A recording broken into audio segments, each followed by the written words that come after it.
No, I dropped out of college because when I was doing door-to-door sales, I made like good money. I made probably like, I had like a $30,000 a month doing sales, and I was like, dude, I'm rich. Like, fuck college. Yeah, I did. Yeah, 2022 last year was probably like the most money I've ever made in crypto. Wow. Like in life. And that wasn't like a super like popular year for crypto, right? We spent like $2,000 on ad and made like $20,000. Throughout the year of COVID, we pretty much sold like $1.5 million worth of plan. Here's the funny thing. We had an offer and we said no. 6 months in, we had an offer for $600,000. Nobody was fucking selling plants online. So what's your CPA for a fucking tree? Yeah, it was like $10. And we were selling a $150 plant. Damn. Jeez. And we were buying it for $3. Damn. Right? Wow. I think dropshipping is a scam, to be honest. No, now that I look at it, dropshipping is just a scam because it's like, I'll tell you why, dude.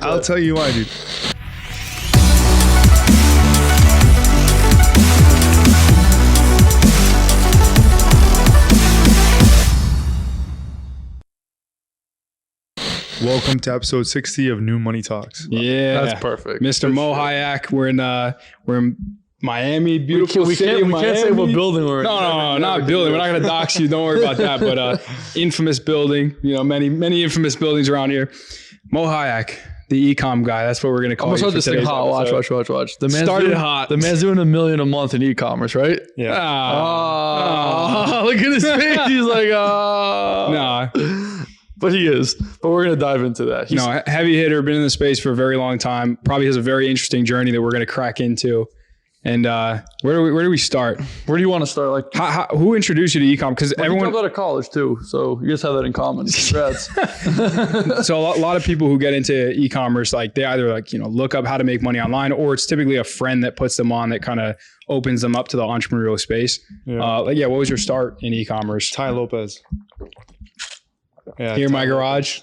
Ty Lopez, here in my garage. That's dope. Here's a skill set you need to learn in order to make 6 figures a year. Lambo, Ferrari, big pool. Books. Don't forget the books. Books, LA life. I'm like, fuck it. What else am I going to do? Fucking go work a 9 to 5? Restaurant job? Yep. Be a fucking register guy at Burger King? You know what I'm saying? It's like, what else are you going to do? So, yeah, seen a Ty Lopez ad. I was like, fuck it, let me start digging into this.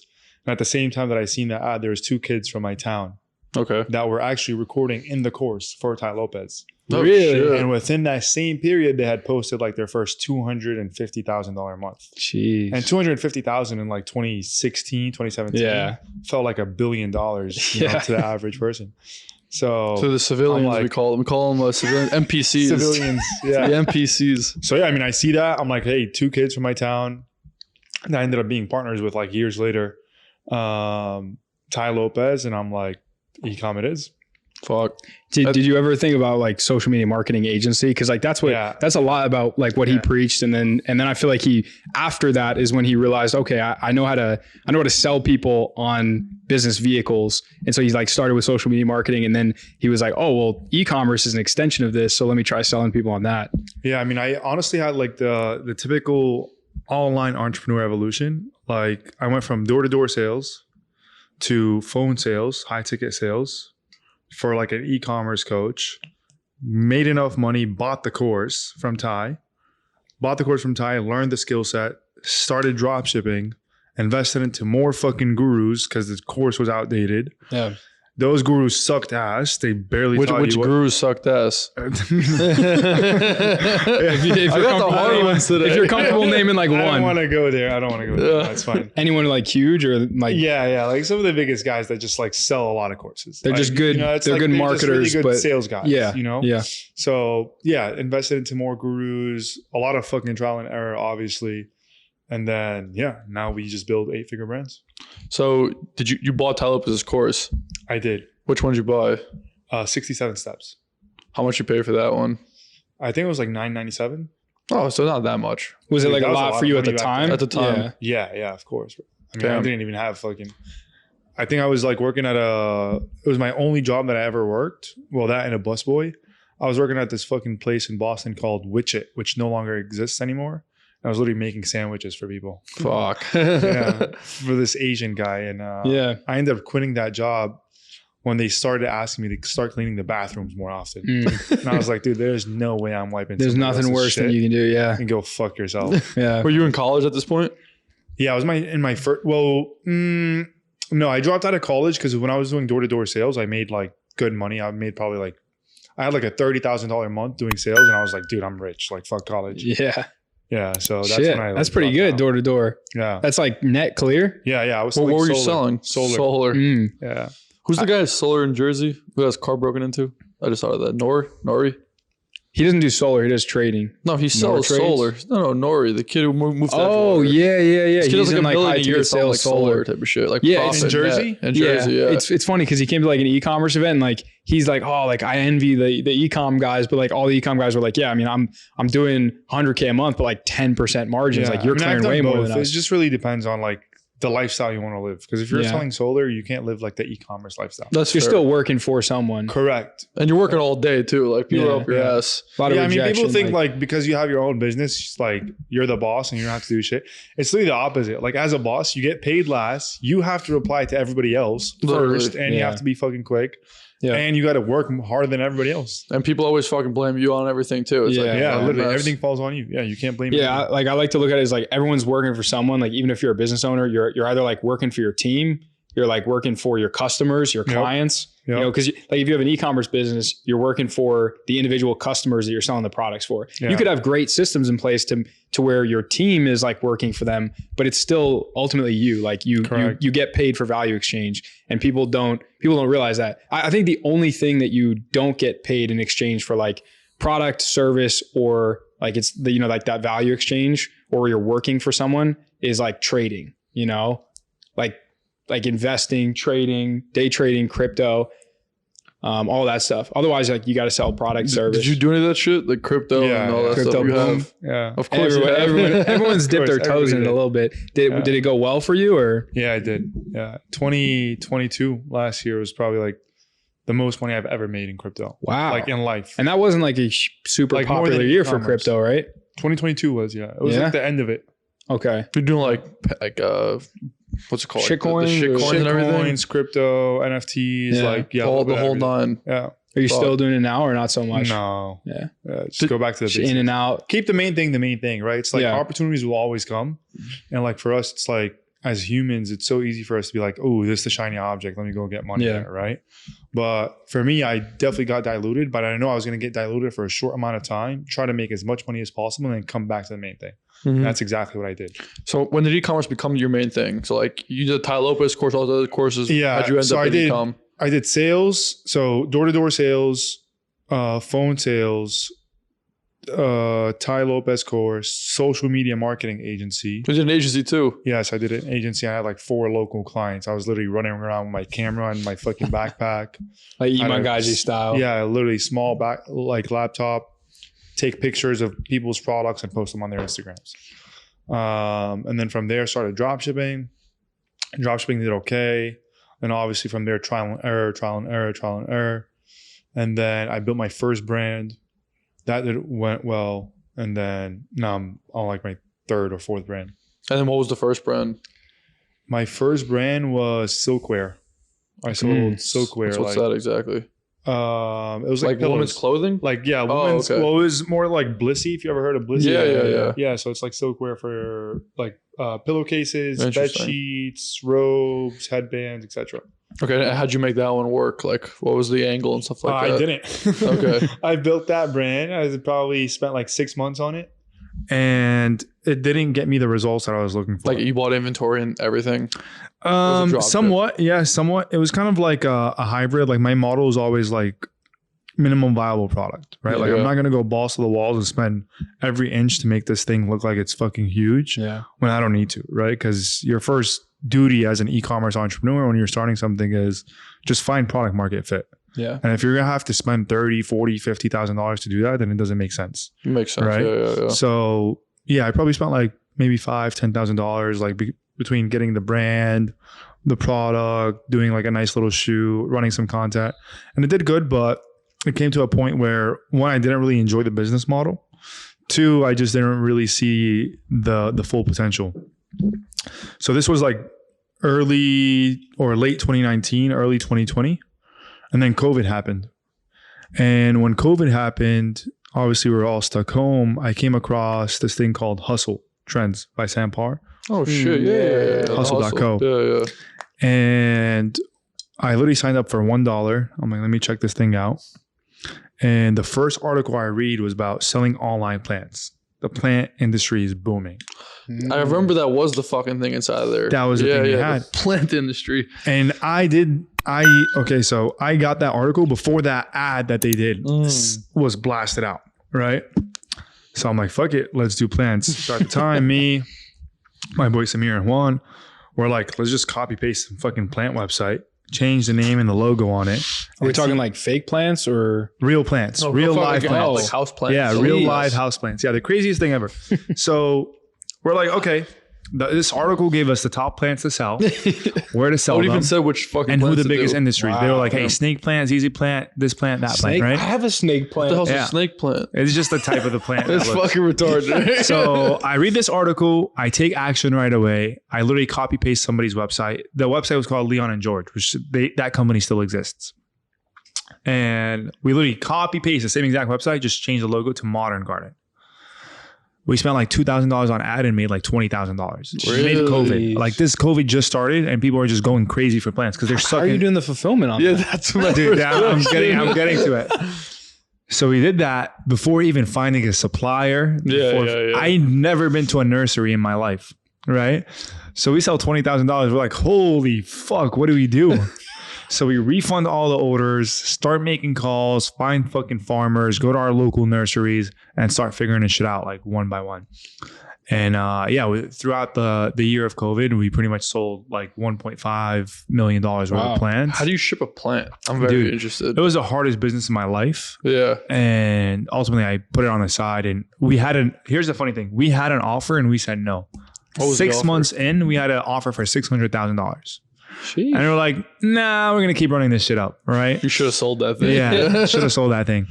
And ultimately it turned from e-commerce to like a real life business. Cause the industry was really hard, right? The barrier to entry was so high and you're competing with people who have a lot of money and experience. Like plant wise, you mean like for plant wise, the barrier to entry was so high because you can't source the product anywhere. Right. So we started this business in Boston, Massachusetts.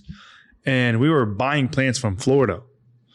And the people we were buying plants from like don't even know what e-commerce is. Like they barely use computers. You go in there, they have like the PCs that go like 8 inches back. Yeah. So they're still using those computers and Excel sheets. So it's like, let's say I sell 1,000 snake plants and I order 1,000 snake plants. They call me the day after and they're like, oh, we had a storm, 800 died. Well, bro, I already sold 1,000, right? So that was like one big problem. The other big problem was the product was so perishable, right? So it would die on the way to me. It would die on the way to the customer. And that's just so you were shipping it from Florida to you and then to the customer. From me to the customer. Like Exactly. And then the third part was you can't outsource fulfillment. You're selling live plants. So we had to customize the packaging. We have probably like an 8-step packaging system where we built from box to inner box to foam. We were potting the plant because they don't come in the proper pot. So there was just so many moving parts. Did you have your own warehouse for this? We had to open up our own warehouse, literally 10,000 square foot facility. And it just turned everywhere and shit. It just turned into a full operation where I wasn't enjoying the business no more and it wasn't as profitable. Yeah. Now I look back at it, it was like such a great learning experience. Yep. Because I learned every single part of a business from fulfillment to sourcing to building like your own warehouse to marketing, obviously.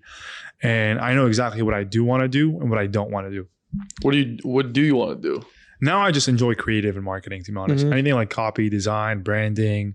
And you do like work with operators. Exactly. Yeah. Got you. Damn. So you were fucking selling plants. Like, so they go in a box? Like the plant goes in a box. Yeah. And then it doesn't go in a bubble mailer. Does like the dirt go everywhere? Like, dude, so we were selling, okay, here's the best part about it, right? Like when we started the business, it was so profitable because nobody was fucking selling plants online. What's your CPA for a fucking tree? Yeah, it was like $10. And we were selling a $150 plant. Damn. Jeez. And we were buying it for $3. Damn. Right? But because there were so many moving parts and so many people actually tried to crack the code because fucking Hustle Trends started running ads saying the plant industry is booming. Right? And they started using that as a fucking lead generation. And now we just see saturation coming in. So yeah, it was a headache. Has anybody figured this out? Yeah, there's big companies like the Sill, Bloomscape, Leon and George. They have their own, like, yeah, these are all these. What's up, New Money Talks fam? If you operate any type of business dealing with sending and receiving payments internationally, chances are you've probably experienced slow transaction speeds, high fees, and poor user experience with a multitude of different payment solutions. And we experienced these same challenges before we started using Payoneer. Payoneer is a secure and global payment platform that helps save up to 70% on international bank transfers and get paid faster, whether you're sending money to virtual assistants, employees, or doing B2B transactions. With Payoneer, you can not only send and receive payments globally, but also effortlessly manage payments and transactions with the help of their 24/7 support team by your side. Payoneer has facilitated secure international payments since 2005 and supports over 190 countries with over 70 plus accepted currencies. So you can definitely trust them as your payment platform. So go ahead and click the link below this video and try Payoneer for your next international payment to see how it goes for yourself. Now let's get back to the podcast. T-back, like full operation. Yeah, like if we were to continue to do that business forever, if I were to do it again, I would start with the operations, not the marketing. Buy probably like a farmland, grow your own plants. That's crazy. You have to like package and fulfill from the farm. Ship it straight out to the customer. Yeah, something of that sort. So when you were starting, like you said you spent $2K to make 20 and then just refund all the orders. Was that like just a proof of concept stage? Yep. Interesting. Yeah. Have you done that with future brands? Every single time. That's smart. Like the first time I ever heard of that concept, I think was from the Obvi guys. Yeah, I think Ron mentioned, he was like, yeah, if we ever wanted to test a new SKU, like we would just like, do product renderings. Like they wouldn't even make the product. It's like product renderings, landing page, like image creative, and just test that out. And if you could spend $500 to $1,000 and know whether it's going to work or not. Yeah, but 100%. instead of dropping the 20-30K on inventory and then like not selling, because that's a mess. Yeah, I think that's super smart. Not a lot of people do that. Yeah, you kind of want to think about it as like it's like I guess a war move in a sense, like tease and retreat, right? You never want to be the guy on offense all the time, because if you are, then those guys have an opportunity for you to prepare like on defense, right? You want to be more like on the offensive, but be strategic in a sense. So when you do something like that, one, you're not risking too much capital, right? So your risk is at an all-time low. Two is you get a feel for what the market and the opportunity looks like. Three is you're not in a rush where you're like so anxious, because everybody likes starting new businesses from scratch. They're so anxious that you make mistakes and you're like, let me pick this supplier. I'll pay whatever price. I just want to go, right? Yeah. So it saves you all those like starting troubles and mistakes, and it allows you to just kind of like risk-free test a product and idea out. And if it makes sense, then now you take your time and go through. I always thought that was the beauty of dropshipping, where like dropshipping is very good for like testing stuff, and like whether you fulfill it or like you refund it type of thing, it's kind of very similar. It's like, all right, does the creative and the landing page actually work? Does that mix work? Does the price point work? Worth pursuing, is it worth pursuing? I think dropshipping is a scam, to be honest. Now that I look at it, dropshipping is just a scam, because it's like you're doing something that every other person on the planet can also do. That's fair. So it's like, why would you waste your money trying to sell the same exact thing that 30,000 other people are trying to sell at the same exact time? It makes no sense. For the same price at the same For the same price from the same coach. It makes no sense. I think the only, aside from people that have like good logistics and good fulfillment where they get it faster than AliExpress, I think the only real value proposition is if you have a product that solves a problem, and just by advertising it and putting it in front of them, I think the awareness is the value add for the price discrepancy. Like if someone genuinely has back pain and you're advertising like a posture corrector or something, and they don't know that the posture corrector exists, then I think the ethical part is when you run the ad, you're spending money to educate them on the thing that they need that they didn't know that they needed in the first place. So I think with certain products, I think you can argue that it's good. But like, here's my take on dropshipping again, right? The reason why I think dropshipping doesn't work or it's a scam is because, like you said, like let's take the posture corrector example, the product, right? Me, you, all three of us want to go sell the posture corrector. We're probably all going to go sell different colors or the same variation of the same product, right? Now you have three people competing with the same product, probably same marketing angle, same supplier for the same exact customer, right? Everyone loses. Everyone loses. Now think about it this way. If one of us develops one new thing to that same exact product, now you go from a posture corrector to, let's say, nanotechnology, silk made posture corrector. Now you have something where you can brand and find a new unique problem for it, where you can actually take an advantage of it. And that's why I think micro branding is way more powerful. Yeah, it just becomes commoditized because like when everyone sells the same thing. Yeah, but also like, do you think that like Walmart, Target, Amazon are a scam because they can all sell Cheez-Its bulk for the same price?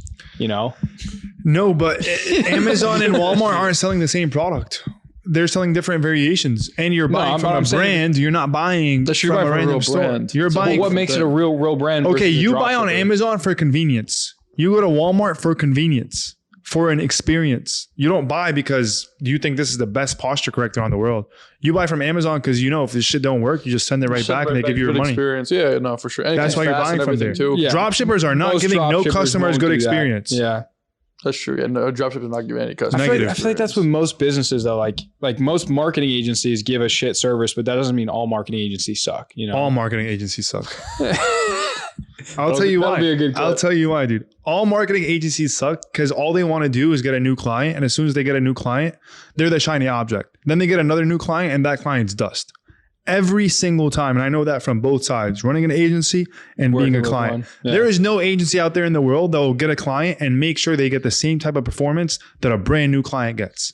You know why? Because once that new check hits, you want to make sure that new check keeps hitting, and you never want to go back to the old one. That's fair. I want to hear your take on that one because I'll let it slide for the shorts because that's going to push a lot of buttons. But yeah, I'd say for most agencies, yeah, for like 95%. My biggest thing that I think is always bullshit with agencies is like an agency will sell to you being like, well, you can run the ads yourself, or we can run the ads and we have a whole team behind us that runs the ads. And I'm like, well, the whole business is fucking running ads. You should be able to run the fucking ads for the most part, or hire out a team to run the ads. Like e-commerce, 90% of it's the Facebook ads. Is it not? Correct. Like you run big It's brands. All ads. It's just marketing channels. It's all marketing channels. Like I'll tell you that here's the thing, right? Like marketing agencies in all industries they're just like glorified salespeople with really nice presentations. They just draw the picture really well, and that's what they get paid for because they help you envision where your business could be in 3 to 6 months as if you just built or bought a whole new team. But in reality, they're not your team. They never will be, right? So you're better off finding the same exact people that they're hiring for an agency for your own team. And it's going to cost you the same amount of money, if not less, maybe a little bit more time, but it's going to help you way more in the long run. Yeah, I'd argue that a lot of brands think that they can do that. His butt hurt. No. I'm looking at it objectively, right? Yeah. Because I was in the same position where I had brands and I wanted to like hire out quickly and just have other people do stuff for me. And I'm cheap personally. So when I did have a brand, I wanted to find, in-house media buyer, in-house this, in-house that. But like you pay for it in two places. Like one is in price and then one is in management, training, etc. So I think if you work with a team where they're being arbitraged or they're being paid at a lower rate because of volume. Let's say they're on 10 clients and you pay each of the media buyer $1,000. That's on 10 clients, but hiring him individually in-house would cost $5,000. Right? I'd rather pay $5,000 than a shitty $1,000 a month fucking quality work. But what makes you think that the quality is diminished just because it's like a couple brands? Like I'll tell you right now, can you juggle a ball, drink water, play soccer, and sit on the couch at the same time? Well, me personally, maybe. Nobody can. Most people right? can't. Same thing as a media buyers. They can't go from selling skincare to fucking nootropics I to disagree back with postures. That. I've sold in like dozens of industries and not at a high level. Not at a high level. So you can't do anything at a high level doing 30 things at the same time. How do you run your company right now? Like you have all in-house everything? All in-house. I mean, you don't really need much. You need like a 5 to 6 person team. That's it. What does your team look like? Video editor, designer, creative strategist, and media buyers. That's it. Do you have like managers for any of those, or are you guys just the managers? No, it's 6 people. What do you need a manager for? Like you don't oversee the media buyer, you just trust that he's doing a great job? I do it. I do it myself. You do the media buying? Yeah, I do media buying and then I manage other channels. Right. So someone else who's not So for example, I'm managing TikTok right now, right? Yeah. I have a Google guy and I have a Meta guy. And we all 3 of us strategize together and look over the accounts together. Then I have my creative strategist that looks over ads and creates new ad concepts every single fucking day. Then I have a video editor and a designer. And that's it. That's it. 6 people will make you $1 million a month. How much? No problem. How much does that cost you a month? $7,000. So you're outsourcing them too, like not even US. Yeah, talent worldwide. I have some from UK, some from Dubai, Pakistan for designers and editors. The agency is going to cost you fucking $5,000 anyway, so I might as well pay $7,000. And then I'm going to have to talk to somebody to talk. So it's like it's broken telephone. And again, I've been through the agency side on both. Like I've tried to deliver and I've tried to buy. Like I'll tell you an example. We paid an agency out of LA, like one of the biggest agencies in the US. Like they've ran ads for First Form. I think that's the mistake. For the biggest agencies are the best. I've worked with the shitty agencies and the mid-tier. Look, it's all the same shit at the end of the day, right? We've worked with them. We paid $100,000 for a go-to market strategy to start. What does that even mean? They just made up a fucking what to do. Pretty much. They make you a 200-page presentation and they walk you through it and they tell you every single angle that they're going to test before they test it, essentially. Okay. Then you pay another $30,000 a month for email marketing, SMS, Facebook, Meta, Google, and TikTok. Within 3 months, I probably learned like 3 things from them, which is mainly like operational and like team size or team capabilities and what you can ask from a person. But besides that, the performance average, because they're getting literally the same people that you can go ahead and hire anywhere else. Yeah. So you spent 200 racks in 3 months. Pretty much. Yeah. Why? I feel like you'd be the type of guy to not fucking do that. Well, for a few reasons. One is I just wanted to see how much faster I can go with a glorified agency that has experience dominating industries. You know, that was like really the main reason. 2 is life is a risk at the end of the day and it's a test. No, right? it's fair. Yeah, and you just want to test it out and see how quick can these people get you somewhere if they can. So how far did they get you in a sense? Nowhere, to be honest. Like not even like $100K a month? Yeah, like no, like we scaled probably towards like, we went from, I don't know, 200,000 to 700,000 within 3 months. Okay. But it just wasn't like a 700,000 that felt profitable, first of all. Well, it wasn't profitable. 2, it wasn't like a... Well, it was like a 3-month LTV profitable type of thing. Yeah, pretty much. Exactly. Like your cash like you wait 3 months, here's what we want to do, here's a strategy, etc. And again, I've had the fair share of agencies on both sides. And the best way you can hire an agency, go find it on LinkedIn, see who works for it, and just poach their fucking talent. Straight up. He's butthurt. No. I love the brand owner's perspective because like I will agree with you that most agencies suck. Yeah. No, but I actually think brand owners, like they can't figure it out themselves. So that's the problem is I think that they just usually they're bad hirers and they're also they don't have experience with the media buying, and so it's really easy to hire someone good if you've done that thing to like some extent yourself. Like for example, I agree. Think of the best guys we know in eCom. Like none of them use agencies. Like Justin. Yeah. You ever hear a brand called Javi Coffee? Oh yeah, of course. Yeah, Justin runs everything. Yeah, they raised $18 million, but they have an 80-person team. It's on pitch deck. No, it was 18. Well, we can go into. I don't want to go into Justin. Trust me, I'm in the same industry. Yeah, but like we've known Justin for like years. Yeah. Jersey boy, kid's like a genius. He's like Justin's old, genius. Yeah, Javi's dope. Anyways, like even like Squall yesterday, the guy's like ripping, doing it all by himself. Didn't raise any money. Just like understand. Well, no, he has like an 80-person team. Like he said he hasn't opened up Facebook in like years. Yeah, but that's all. Like hasn't raised any fucking money. Oh yeah, 100%. Control of everything. Half of them are just VAs that do customer service. Like whatever, you know what I mean? Yeah. What's your whole goal with these brands? I'm curious. Build long-term equity and either go public or sell. Got you. And how big of a brand do you want to make these things? Fucking jerk off. I'm sorry. No, you're good. How big of a brand do you want to make this thing? As big as possible, to be honest. So just like a whole line of supplement brands in a sense? Well, my thing is this right now. Like I have my mother company, or my like main focus is momentum, I call it, right? And I'm either consulting brands and taking equity in them, or I'm just incubating from scratch. Now the next level is I invest into brands where I can grow them a lot quicker than what they would do. Mm-hmm. So for example, it's so easy for me to come into another business right now that's paying agencies and 10 other employees and be like, bro, cut the fucking workforce in half, hire these 5 people, and let's scale this shit the fuck up. Yeah. And like, what do you see as like the right mix of like attributes of an e-commerce brand? Like the ones you like focusing on in a sense. At least, I mean, for me, I like recession-proof brands because again, I've sold gadgets, I've sold clothes. So evergreen. How's your supplements recession-proof? I'm curious. People always want to feel good or look good. That's fair. No matter what they do in life. If there's a war or a missile. Is it a bottle? Yeah. Capsules and stuff like that? Caps, yep. How much is it? Like $60. Okay, got you. So you think people could pay $60 for this stuff forever? Always. Yeah. So what's a good mix of a brand? You said recession proof. What else? I mean, that's really the main category that I look for. Look good, feel good type of industries. Product is hopefully perishable if you can, meaning people have to rebuy it over and over again.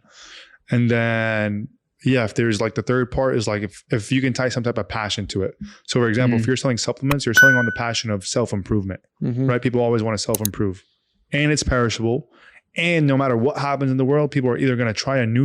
Hey, New Money Talks fam, if your company serves D2C e-commerce brands, then you need to be using Charm.io. Charm is a premier e-commerce intelligent platform that tracks and indexes millions of e-commerce brands so that you can build the perfect pipeline of qualified clients. Charm's Prospector allows you to filter e-commerce brands with over 100 different metrics like store platform, growth, tech stack, and more. For example, SaaS companies find brands on Charm that are using complementary tech, while agencies might use Charm to find brands that have low ad counts or stale ad creatives. Not only can you save your prospecting filter so that new brands that meet your criteria get revealed to you, you can also effortlessly connect Charm to your existing CRM. If you navigate to any brand report, you can get a deep dive into that company's performance. Their growth score measures how fast a brand is growing. Their success score measures their overall lifetime success as a brand. And their sophistication score will share things like how advanced their tech stack is and integrations. You can also navigate to the similar section to see brands that might also be a good fit for your company. These in-depth metrics help sales teams prioritize outreach to key targets and reach out to prospects with personalized messaging that fits their needs. Want to see what this could look like for your company? After only 6 days of using Charm,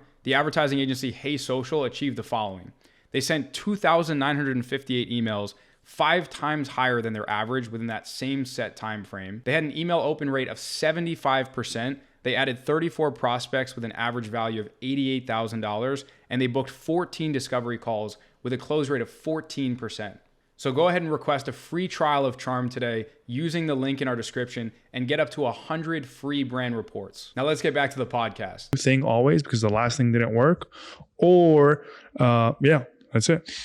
I think the angle is cool because like you can go after entrepreneurs, business people, like high performers, and like it's a mass appeal product. Yeah, and the high performers specifically, like they have the money to pay for it if it's gonna, because there'll be a monetary association with like positive ROI. It's like, oh, if I invest in this, it'll help me be more productive, which will make my business make more money, whatever. Yeah, I think for the next 3 to 5 years, the biggest industries in e-commerce is probably going to be anything that's like hyper focus and energy supplements.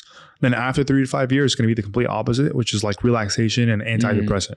Interesting. Because right now, the way society is going, it's like so pump.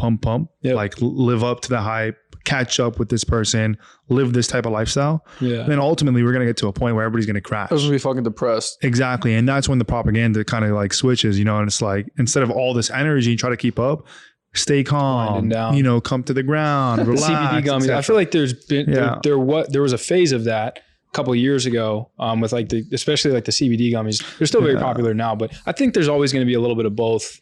Yeah. Interesting. So you're in these e-commerce brands. How many do you have right now? I have equity in 3 active brands, and then we're cooking up about 2 to 3 other ones. Gotcha. And it's all like US based, all inventory, US based. Like full blown brands. Yeah, we don't do no fucking cheap drop shipping bullshit from China or your favorite app that your guru's telling you. Like, we find the product, we find the market fit, we customize it, we tailor it, then we go dominate the market. And then how many iterations of brands have you gone through that just didn't work to get to these? Like a lot. You had a bunch that failed? A lot, yes. 100%. Like, how much money did you run through to get to these, you think? I don't know, to be honest, dude. But I've made millions and I've lost millions, and it's like people tell you can make it right away or it only takes 90 days. And ultimately it's true. What takes 90 days is for you to learn the skill set and figure out whether you want to do this for the rest of your life or not. Yeah, 100%. You know? Do you have partners with all this stuff too? Like, yeah, of course. Okay. Yeah, you can't do this thing alone, man. Yeah, 100%. Yeah. What do you got, Mr. Russell? I was gonna say with like running multiple brands, because I've been at a point where I ran a couple of brands and I'd always find to be spread thin sometimes, like especially not having like the right systems. So kind of like you were saying before, like, all right, if a media buyer is on like 5 different brands, then you'd think their attention is spread thin, but you could also you could amplify your learning, because sometimes it doesn't matter the industry. You can learn the creative formulas, you can learn the ad strategies, and almost just kind of amplify your learning. Do you find that like you might be able to run one a lot bigger, or do you think that running multiple at the same time just helps you like improve those systems at an accelerated rate? It just really depends. Like, you never want to start 2 races at the same time, right? But essentially it's like, when you know, okay, this brand's doing $1 million a month now, I can go ahead and start working on something else while knowing this is not going to break, right? Because once you get to a certain point, I would say like 300 or 400,000 a month, there's not really much else you can do besides improve your creative and spend more money.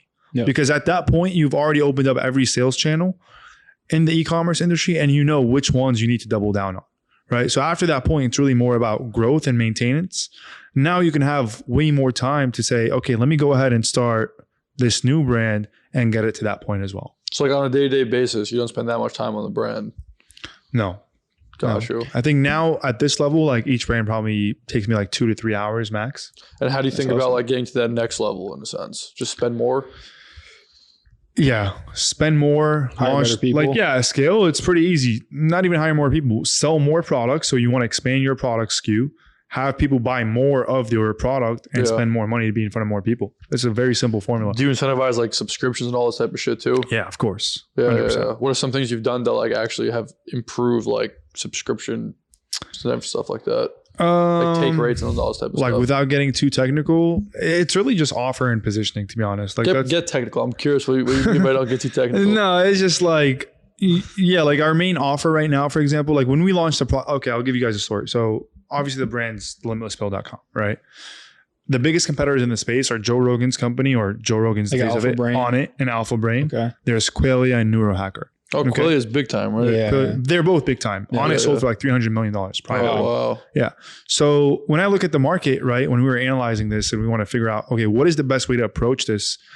We're looking at a factor of things. On It, for example, their main thing was it's CrossFit.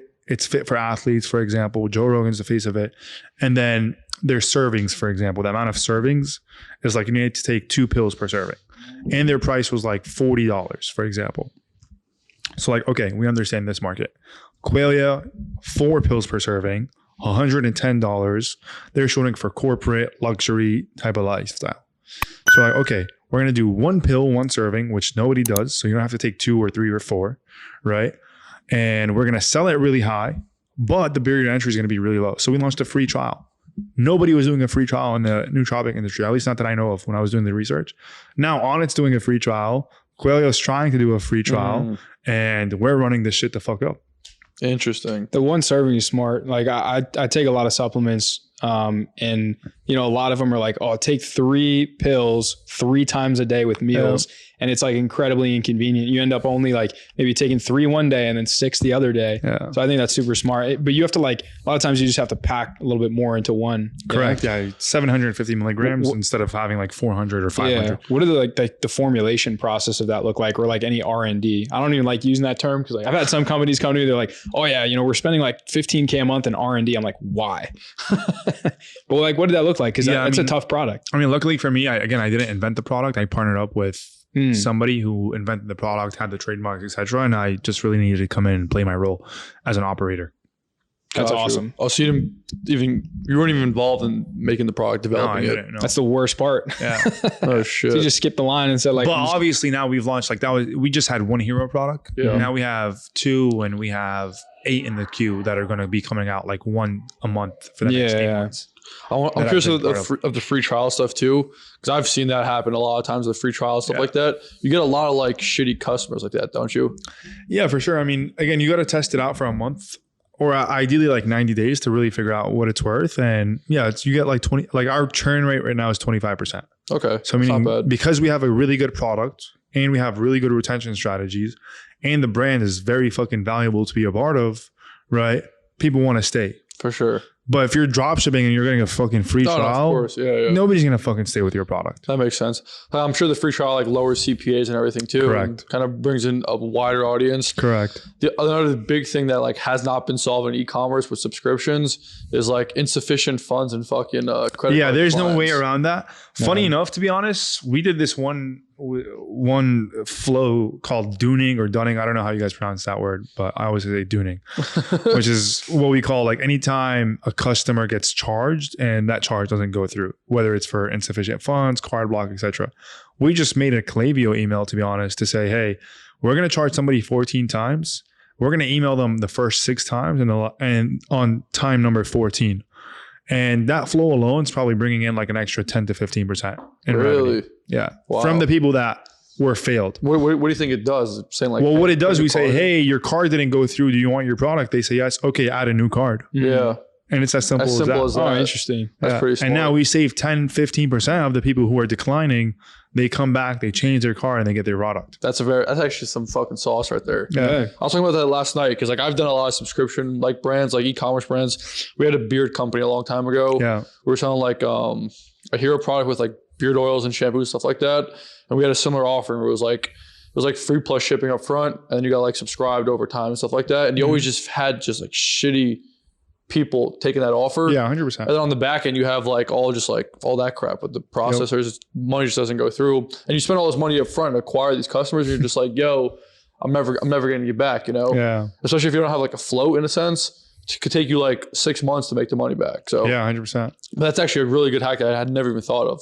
A quick Klaviyo flow. There's some technical. There you go. Some technical stuff right there. Yeah. I like that 100%. I'm curious for like your creative approach. Do you guys have like a lot of in-house UGC creators? Do you just use like services? Because I know, services suck. Oh yeah. Like I think everything outsourcing sucks. Like, it might be good for a month. Yeah. I'm telling you, prove me wrong. Anytime you hire somebody brand new, they do really good the first time, and then it's shit after that. They suck over time. Yeah, they just only go down from there. So it's like, why even try that? I'd rather just train somebody to be at least average every single month, because average every single month is way better than great and then sucks. That makes sense. Yeah. So yeah, everybody in-house, we just have one creative strategist, like I said earlier. So they make content all day for you? Well, they don't make the content. They make the ideation behind the content. Okay. Then we have a VA, for example, that reaches out to the people. And we send the scripts, we send the creators examples. or whatever type of stuff. Exactly. And then we get the content back in. Got you. Sorry. I was just going to say, like, have you had any of those creators that the creators that you find just, they resonate really well with the audience, they're crushing it, and you like really double down and lean on them? Maybe make like an organic account on TikTok or Instagram, just like with their 100%. Face as the brand. 100%. Yeah. Does organic TikTok work for you? Yeah, I mean, we crush it on organic TikTok. We probably do like 5 to 10 million views a month organically. Wow. Oh, nice. Yeah. What has you seen work well on fucking TikTok for organic? I mean, right now, AI is hot, obviously. I think that's going to burn out pretty quickly, though. How are you using AI over your stuff, though? You use DALL-E to make images. It's called what? DALL-E. Okay. So this is how like all the AI videos on TikTok are made. You use DALL-E to make the images, ChatGPT to make you the script, and then you edit that and add the captions through some magic. And you literally have creators making like $5,000 to $10,000 a month just pumping out AI content. What's DALL-E? What does that do? It's ChatGPT for pictures. Oh, interesting. Not for videos? Not for videos. Not yet. Oh, shit. So are you doing like slideshows on TikTok or? No, it's like it's just like an image with text. It's like an image, and then you just edit it to like be deep, or like the mouth will open or something like that. Oh, shit. Oh, that's cool. I feel like that's easy with a product that is intuitive with what it needs to do, because you can almost do it from like the third person point of view, where it's like, like if you take this, you're going to get XYZ benefits. So whereas some products are more visual, like if it's like a skincare product, maybe someone needs to be talking about it, unboxing it, you'd still be it surprised. Like there's literally a brand saying, like with an AI voice saying, you're probably going to get skin cancer if you don't use this product, and here's how it works, and it'll show you a picture of skin getting fucked up. All you got to do is add this, do this, and it'll happen. Wow. I think the biggest skill set right now, or the most like investable skill set, is like creative thinking. If you can just sit there and think about great fucking ideas to make ads and actually know how to implement them, or at least put the team together to implement them, then you can make a lot of money. Because you just plug those good ideas into AI and just have them do the heavy lifting for you. Yeah. But are you on Amazon too? I am, yeah. How's that going for you? Great. It's a whole nother like channel in a sense. I've never done Amazon until this year, to be honest. And it's pretty interesting. Like, again, without getting too technical, Amazon really works as, at least for my experience, as a bottom of the funnel, never as a top of the funnel. Like you don't go on Amazon and spend a bunch of money to acquire brand new customers.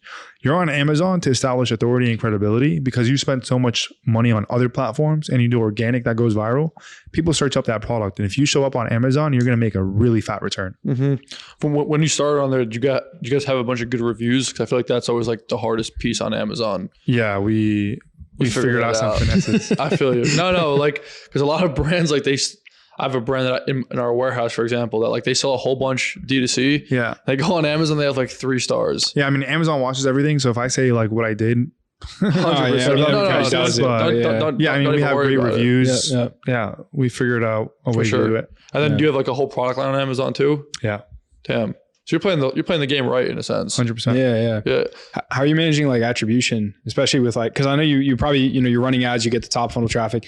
Some of them slip over, and purchase on Amazon. Is there anything that you're doing outside of like, a triple whale or a high roast type of thing? Not really. Just keeping it simple. Yeah. At the end of the day, like, a lot of brands overcomplicate it. At the end of the day, you just got to fucking make sure you're spending enough money and you're making more than you're spending.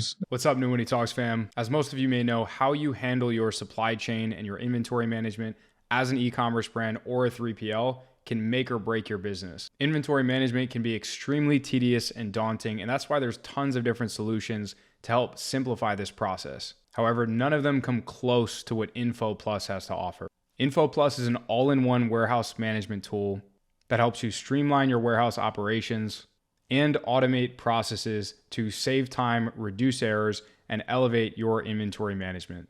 Info Plus can help you increase order accuracy to over 99% and help boost on-time shipping rates to over 99% with centralized workflows, real-time inventory tracking, order prioritization, and automated shipping processes. And their awesome customer support team is there to help you configure everything in a way that is specifically tailored for your business's unique operational needs. Info Plus also has hundreds of shopping cart integrations, exclusive carrier connections, and effortlessly syncs data with other platforms using their open API. Info Plus is trusted by some of the world's leading e-commerce brands such as Walmart, Amazon, and eBay. So click the link below and check out Info Plus today to level up your warehouse management operations. Now let's get back to the podcast. That's it. Yeah. Well, what's this newsletter you write too? I know you have a newsletter. Literally every single Sunday, I just wake up or the night before I go to sleep, I just write out what I did for the week, something interesting, whether it's I launched a new ad concept, built a new landing page, started a new business, did a mentorship, whatever it is, I'll just share that and I'll make sure there's valuable insights within that newsletter for somebody to learn from. How long ago did you start that? I started that maybe like earlier this year. And why'd you do it? You're just like, fuck it. Yeah, why not? It's just a really easy, simple way to document like your journey in a sense. And I'm curious how you grew it. So you have like almost 10,000 subs on it. Yeah. How'd you grow it?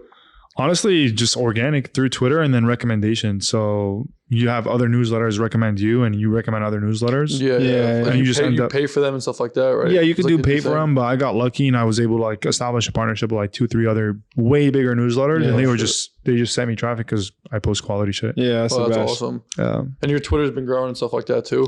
Yeah, I mean, I just started growing my Twitter like 2 months ago, and it's already at like 7,000 followers. Yeah. What the fuck you posting? Everything. Value. Literally just free game, bro. Yeah. You know what I realized is like every single guru or info product is really just the same exact shit that you can get for free behind a paywall, and people psychologically think it's way more valuable because you have to pay for it. Right. But in reality, every single piece of information that I'll tweet about or write about is really the same shit that people are getting or paying me to do. Yeah. But they'll pay me to do it because they get a little bit more attention and a little bit more explanation. Instead of you reading it, it's me reading it for you. That's really what you're paying for. 100%. Yeah, when you pay attention. Yeah. I see you got a nice watch over there too. Yeah, it's pretty nice. You like watches? To them. What kind of watches do you have? Is that the only one you have? What else do you have? I have this AP. I have a Cartier Santos and Datejust. When'd you get into that? Last year. Started making some money. You're like, fuck it, I gotta get some watches. Yeah. That's funny. You looking into real estate at all, or e-com's just like you? Not yet, to be honest. I fucked up.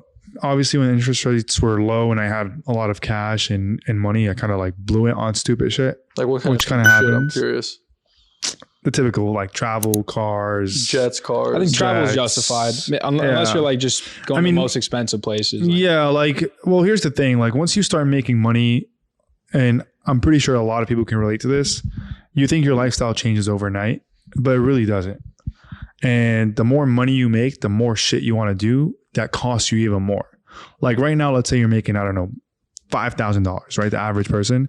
You want to do stuff that the person making $10,000 a month are doing. Now I made 25, let's say $30,000 a month. I want to do shit that $100,000 a month doing. Then your ego gets in the way, right? Now you think you have 100,000 when you really don't, but you're spending like you do. Then you end up at the same place that you started, which is like square one. Seriously, yeah.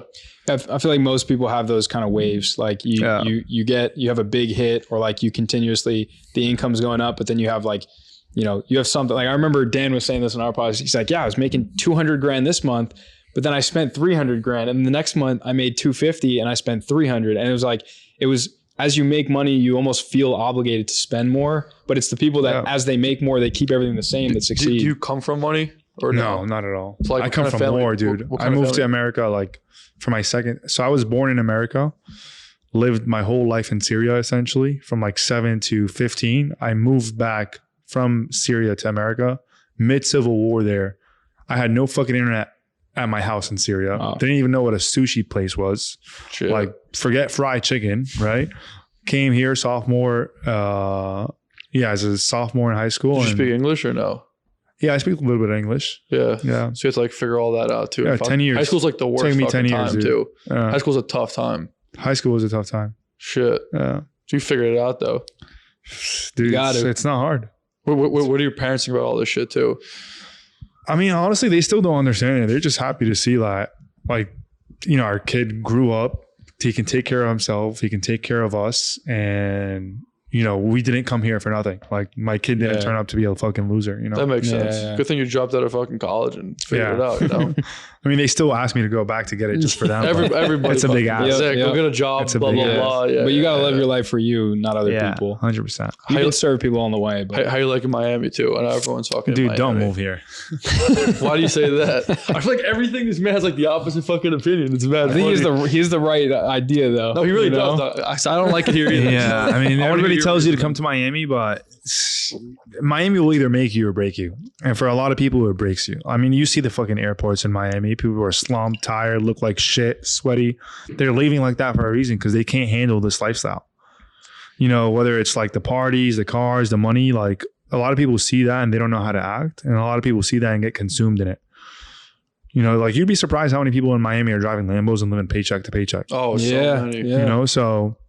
It was funny. We were at where we're staying. I saw this one lady paying the rent with a what's those fucking checks you buy? A cashier's check. A cashier's check. Think about why she's paying with a cashier's check. It's like bank statements suck. Bank statement sucks. You have to like they don't trust that's crazy. You see what I'm saying? It's like kind of crazy. And the apartment probably costs 4 or 5 racks a month. Yeah. It's like, what are you doing? But I think a lot of Miami is that. Or it's like the facade is like. Yeah, I mean the girls here are out here to scam guys. The guys here are out to get girls.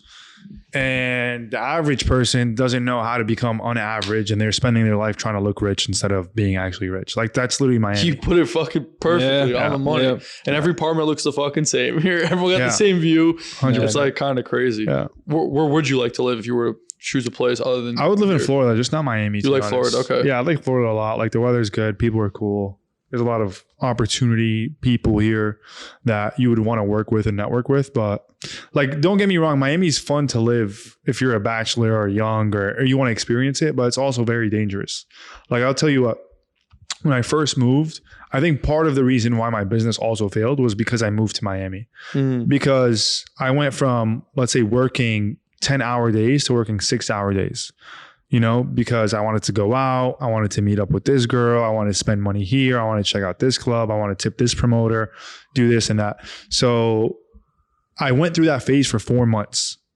And by the 4th month, I was like, dude, I'm spending way too much fucking money and my business is going down. Like how much you spending a month? My first 4 months, I probably spent like $250,000. Fuck between partying, eating food, and going out. I swear to God, like I can't even make this shit up. You know, like I remember I looked back at my bank statement. Yeah, like I looked back at my bank statement and it literally said I spent $1.1 million. My personal account. I'm like, where the fuck did this shit go? I don't even have anything to show for it. When did you spend that? That was in like 2022. Really? Yeah, between 2022 and 2021. So you ripped through like 12 months, like between like August 21 to like August 22. So you ripped through $1 million. Like, yeah. Bullshit. Yeah. Like I don't even know where it went. Like straight up. Damn. What do you feel about that? How do you feel about that? It's a learning experience because that it humbled me. You know, it's like, one, I know that lifestyle and what it feels like, and it's not what it is. Like you see the flashing lights, you see the cameras on Instagram, but it's like, bro, nobody wants to do that every fucking day. I'm curious, but what are you spending $100,000 a month on? I don't even know, dude. I really don't. I mean, a table in Miami is $10,000. So just think about it that way. So you're going out every fucking night. 4 nights a week. Thursday, Friday, Saturday, Sunday. And you're just buying tables. Yacht days, $6,000 right there. Just for the yacht. You got the food, you got the people. Personal question, like at that point, how much money did you have altogether? You don't have to tell me. Not a lot. Not a lot. I was overspending. So you had like maybe like I was living a lifestyle I can't afford. Damn. Yeah. Damn. And that's everybody for you in Miami. Like that's what I try to say to everybody, and especially now. I understand it because I've been through it. How recently did that hit you? Were like, that was fucking retarded. No, it hit me quick. It hit me quick. Like when I stopped, I'm like, okay, like I know what I want to do. Cold turkey. I'm saying ripping through 1.2 million at like what 23 years old is like. It's crazy. I mean, the fact you have the opportunity to do that, like, it's. But think about it. I use it all the time. I go like those. But think about it this way: I spent 1.1 million. I don't own a house. That's what I was about to say. That's the crazy part, right? Look it's at like, this. so 1.1 million. You put it in like a fucking SPY, like the stupidest like index fund in the world. In like 30 years, you probably have like $50 million. Like, it's no bullshit. like $80,000 a year guaranteed. Yeah, probably. Literally.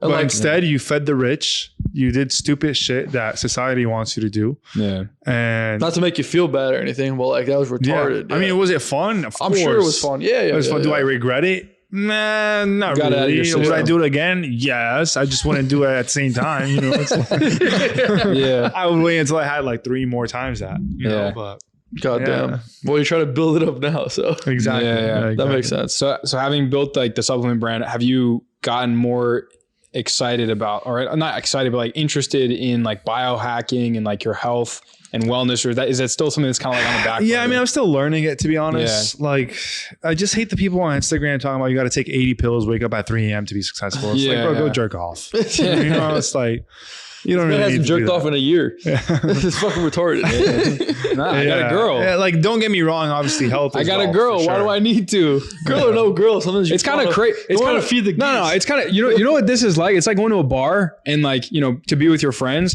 and then you're like, oh no, I'm not drinking, and they're like, why? It's like, what the fuck do you mean why? What do you mean why? Yeah, why? I mean, I don't drink. You don't drink? No. Like it's innately probably the worst thing you could put in your body. Like I have no problem with my friends doing it, but like until the weekend to go out and intoxicate yourself and make yourself feel stupid the morning after. That's fair. How fun does that sound? Same thing. Yeah, everybody off. goes. That's like jerking off. Same thing as jerking off. Because it fucking messes with part of your brain that like you shouldn't be artificially absorbing stuff that's not okay to absorb. I don't know about all that. Just get a girl. So I mean, I guess most people can't get a girl. So like, I think that's the concern. For like 5 years, it doesn't fucking matter. The same shit. It is what it is. Wolf of Wall Street, go get it out of the system 2 times a day for efficiency. Whatever floats your boat. But like, all right, so like, money's good. Health, you're working on. Yeah, I mean, don't get me wrong. Like, I'm on a pretty lean diet. Like, I drink 2 shakes every single day, the same exact 2 shakes, and I have 2 meals that are pretty much the same exact 2 meals every single day. And I go out on the weekend and I have like a nice dinner. And but like, again, I'm not there yet. I can't speak on it. Yeah. So, but like the whole biohacking movement, at the end of the day, it's a business. The reason why it's popular is because it's making people money. Yeah. You know what I'm saying? Supplements. Yeah. So the saunas. like don't get peptides. Don't get carried away that everything you see on the internet is there to help you. It's there to help the person making someone content talking about it 9 times out of 10. Yeah. And if they don't get a direct value, the industry that they're promoting or the thing that they're promoting is getting a direct value out of it. Yeah. Sure, it could help you, but ultimately, does it really help you? You know what I'm put saying? This man on the spot right now. I got you a few times here. Do you actually use your own product?